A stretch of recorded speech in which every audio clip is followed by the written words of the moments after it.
예, 후보자님 지명 축하드리고 청문회 준비하느라 고생 많으셨습니다. 그동안 기재부에 오래 계셨기 때문에 또 장관이 되신다면 챙겨야 될 일이기 때문에 제가 좀 앞서서 좀 질문을 드려볼게요. 현재 내년도 정부 예산안 편성하고 있잖아요. 네네. 보통 5월 말까지 각 부처로부터 정부가 편성에 담길 그 예산 요구안 이것을 마감하지 않습니까? 네네. 근데 알다시피 문재인 정부는 그나마 5월 초에 출범했는데 이재명 정부는 6월 초에 출범하지 않았습니까? 따라서 내년도 정부 편성 예 여러 가지 지금 실무적으로 현실적으로 좀 되게 어려움을 많이 겪을 수밖에 없는 건데 예산 편성 관련된 지침을 어떻게 주고 또 어떻게 앞으로 이것을 정리해 나가는 것이 마땅하다 생각하십니까? 예, 의원님 말씀하신 대로 지금 예산안이 5월 31일까지 요구가 왔었고 예산안 편성 지침은 3월 말까지 나갑니다. 원래는. 네네. 그래서 이제 새 정부가 바뀐 과정에서 국정과제가 확정이 되고 이렇게 하면은 저희들이 방향을 잡을 수가 있기 때문에 국정과제가 빨리 또는 지금 현재 저희도 협의를 하고 있는 과정에서 방향을 알고 있습니다. 그런 부분을 부차하고 지금 공식적으로 나가지는 않더라도 다 협의를 해서 최대한 반영될 수 있도록 그렇게 해 나갈 계획입니다. 네, 제가 이제 마침 그 국정기획 분과장을 맡고 있어서 이게 서로 엇박자가 나면 안 된다. 이재명 정부의 국정 철학과 주요한 국정과제가 제대로 담길 수 있도록 예산 편성 지침이나 과정을 밟아야 한다는 차원에서 미리 좀 말씀을 좀 드려보는 거고요. 또 하나는 세수 추계 관련해서는 전 정부 때 너무나 많은 사고 오류가 발생해서 국민들의 걱정도 컸고 국회에서도 질의가 많지 않았습니까? 네. 관련해서 기재부에서도 자체 평가 결과 보고서를 봤더니 최하위 등급 G등급으로 세수 추계 정확도 제고 사업에 대해서 그렇게 소위 실패를 자인하고 있더라고요. 작년에 오차율이 8.4%, 30.8조, 그리고 2023년도가 14.1%, 56.4조의 오차 마이너스가 있었는데 이 세수 추계 정확도 어떻게 높일 수 있다고 생각하십니까? 예, 뭐 의원님께서 우려하시는 바에 대해서 저도 충분히 공감을 하고요.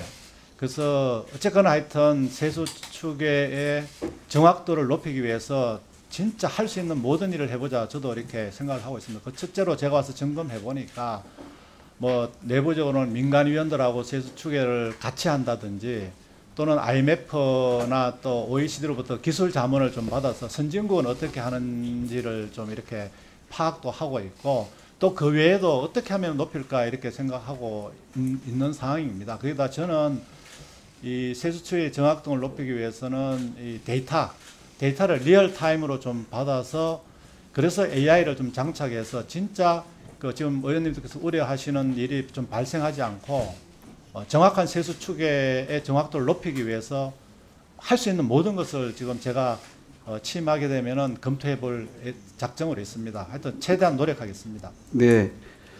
이런 세수 추계 정확도 당연히 개선해야 되는데 이렇게 하더라도 결국은 말씀하신 경제 대혁신 그러니까 급격한 이 경제 성장률의 이 약화에 대응하기 위해서는 역부족입니다. 결국은 재원 없이는 가능하지 않는 것 아니겠습니까? 네네. 그런 점에서 좀 제 개인적 의견을 전제로 좀 말씀을 드려볼게요.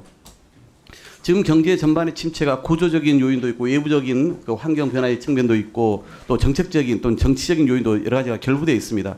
모두가 노력을 해야죠. 그런데 이렇게 어려운 상황에서는 결국은 좀 더 여력이 있는 데가 부담을 좀 늘리고 그리고 좀 더 어려운 데가의 부담을 줄여주는 이런 방향으로 당연히 가야 되지 않겠습니까? 그런 차원에서 좀 한번 세제 문제 관련해서 제가 의견을 좀 들어보겠습니다.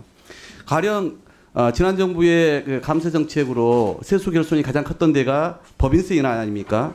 원래 뭐 소위 철진한 낙수 효과 가지고 진행했던 정책인데 결국 실패했죠. 이로 인해서 2023년 한 24조, 24년 한 15조 정도의 결손이 이어진 걸로 이렇게 보여지는데 그런데 기업들은 이 법인세 인하에도 불구하고 고용 투자 늘리는 거는커녕 오히려 사내 유보금만 많이 쌓아뒀습니다. 자세한 내용은 제가 말씀을 안 드릴게요. 그래서 결국은 전 정부의 정책의 이 세제 정책에서의 오판 실수 아니었냐 저는 이렇게 이제 평가를 하는데 기업에 과도한 부담을 주지 않는 선에서 적정한 세율로 합리화 정상화시켜야 한다고 생각하는데 그건 어떻게 생각하십니까? 예, 지금 제가 이제 세수를 이렇게 점검해 보니까요. 2022년도에 총 국세가 396조였었습니다.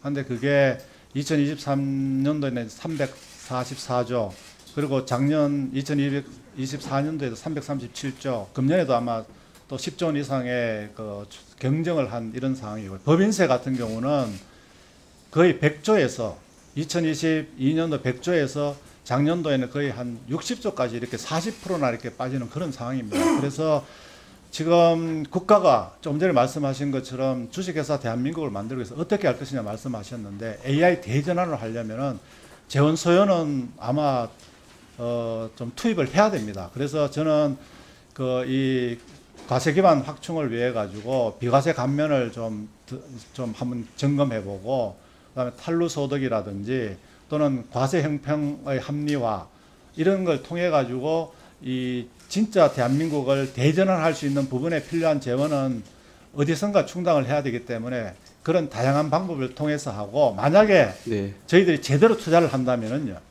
이 세수의 선순환을 통해 가지고 다시 재정 건전성이 완화될 수 있도록 네. 성과 중심으로 제대로 하겠다는 말씀을 드리겠습니다. 그런 차원에서 추가로 법인세뿐만 아니라 예를 들어서 과거 국회와 여야가 이렇게 했었죠. 증권투자세하고 금융투자세하고 증권거래소도 연동해서 저희가 설계를 했던 거 아닙니까? 그런데 알다시피 금투세는 아예 폐지를 했는데 증권거래세를 미리 0.15까지 다 낮춰놔 버렸어요. 이것도 사실은 서로 연동해서 없었던 건데 하나는 아예 폐지를 해버리면서 하나는 또 가장 낮춰놓고 이런 상황도 발생하지 않았습니까? 이런 문제라든가, 그러면서도 저는 서민이나 중산층에 대해서는 한번 또 살펴볼 필요가 있다고 생각해요. 서울 같은 경우 보니까 2012년도 4.8%의 상속세가 2023년 15%까지 늘어났어요. 이렇게 하면 2030년도에는 80%가 대상이라는 얘기도 나오거든요. 이런 것처럼 서로 서민과 중산층에 대한 부담에 대해서는 합리적으로 한번 좀 재검토를 해봐야 될 것 같고, 좀 더 여력이 있는 데에 대해서는 그런 국가 경제 대전환 혁신을 위해서도 다시 한번 합리적 정상화 또는 재검토가 필요하다고 생각하는데 예, 의원님 말씀에 전적으로 공감을 하고 있고요. 제가 취임하게 되면은 그런 방향으로 좀 살펴보도록 하겠습니다.